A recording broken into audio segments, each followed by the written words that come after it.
who made the highest awarded film of all time. In today's episode, we'll talk about one time the Academy actually got it right.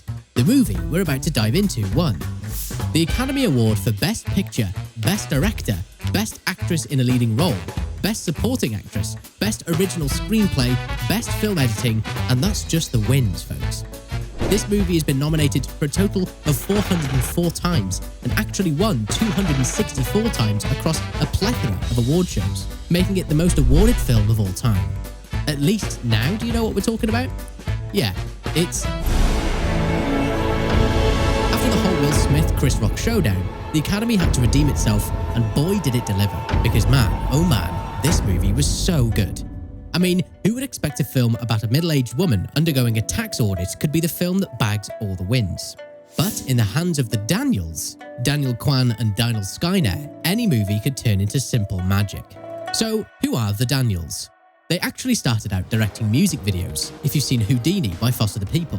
If you've dropped down low for DJ Snake's Turn Down for What, you're already familiar with some of their early work. Unsurprisingly, both these songs earned Grammy nominations. Is it just me, or does it seem like everything the Daniels touch turns into gold? Besides having impressive solo careers, the Daniels announced they would write, direct, and produce, along with Anthony and Joe Russo and Jonathan Wang, this masterpiece of a movie, and they started working on the project back in 2010. Kwan was born to a Taiwanese mother who inspired the character of Evelyn in Everything Everywhere All at Once in 1988. He got married to an animator and fellow filmmaker Kristen Lepore in 2016. He was diagnosed with ADHD after researching the condition for the movie. Skynar was born in 1987 in Birmingham, Alabama. Their music videos, ranging from indie bands to mainstream pop artists, are known for their quirky and visually captivating nature. However, the Daniels didn't stop there. They used their music video skills to create unique and innovative films. So how did two such creative music video directors transition into Oscar-winning film directors, going on to become the creators of the highest awarded film in history? Their debut feature, Swiss Army Man, starring everyone's beloved Paul Dano and Daniel Radcliffe, premiered at the Sundance Film Festival in 2016 and received widespread acclaim for its offbeat storyline, sharp direction, and standout performances. The film also won the award for Best Direction.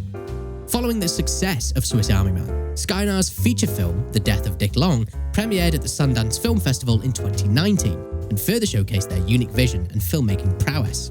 They have since expanded into television as well, with Kwan directing Awkwafina is Nora from Queen's Legion and Skynar directing Becoming a God in Central Florida. Unlike all the other superhero movies that deal with the multiverse, the purse strings were tight for this one, with a budget ranging from $14.3 to $25 million. The movie grossed $77.2 million in the United States and Canada and $62.5 million in other territories, making a whopping $139.7 million worldwide.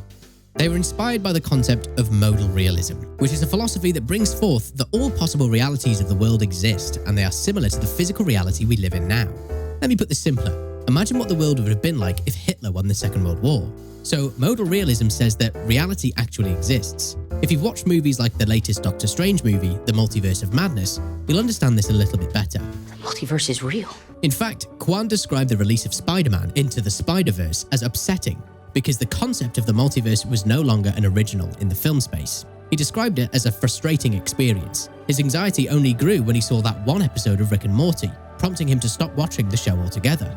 For what it's worth, Kwan, we're glad you didn't give up. The script was initially written while keeping in mind Jackie Chan as the protagonist and Michelle Yeoh in a supporting role as his wife. Despite Chan being one of the most recognizable faces in film, Kwan and Skynar made an important directorial decision to change the protagonist into a woman, with thoughts that it would make the character resonate more with audiences. Enter Michelle Yeoh, who was probably the best casting decision anyone made since casting James Earl Jones as Darth Vader. Kwan told The Hollywood Reporter that swapping the characters made it more personal, which gave us a wealth of experience to imbue into the story. Suddenly, it became a lot easier to write and imagine. Filming took place in the 8 weeks immediately before the pandemic hit the United States in spring of 2020. The first 6 weeks of shooting took place in an office building in Simi Valley. The building was previously a Bank of America and a countrywide financial, two institutions that have earned a nasty reputation for sinking the economy in 2008. Production designer Jason Kisvade described it as breathing some positive life back into that building for all the terrible things that had happened. The Wang family apartment was actually fashioned from scratch at the building cafeteria.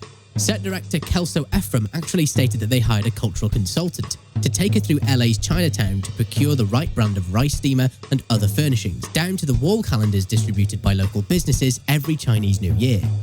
The details in the script made it necessary to find Swiss Army knife location, as Kisvadi calls it, so they could shoot multiple looks in different places. Apparently, his notebook looked like he was designing 75 movies at once. The Daniels apparently gave a Pinterest board of looks to the wardrobe department led by Shirley Kurata, which is probably the only minutely relatable aspect of the making of this movie.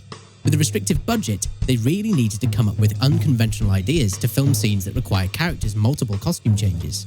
Whew, seriously, it takes a village. The costumes had to withstand the combat scenes. The Hollywood Reporter reported that Iaro may have the distinction of being the first to showcase fights involving hot dog fingers, swinging chihuahuas, and sex toys. In order to choreograph this, the Daniels apparently reached out to Andy and Brian Lair, two self-taught Hong Kong martial arts movie connoisseurs on YouTube. And get this was their first Hollywood gig ever. Brian recalled the incident saying, "They reached out to us on Facebook Messenger. Hey guys, my name is Daniel Scheinart from Daniels. I swear I'm real and I'm the director. You want to do our movie?" For the production crew, the pandemic was a blessing in disguise, with the theatres and festivals closing down all over the world, giving them an extra 11 months to shape the movie into the masterpiece we saw. In editing, they discarded a full 90 minutes, including entire universes, to strike a balance between emotions and coherence. The Daniels were also listed on the Time 100 Next in 2022. As of right now, the Daniels have been signed to a first-look TV deal by the American independent entertainment company A24 that produced Everything Everywhere All at Once, The Spectacular Now in 2013, Ex Machina in 2014, Moonlight 2016, and Lady Bird 2017. If you've enjoyed today's episode, don't forget to leave us a like and comment below.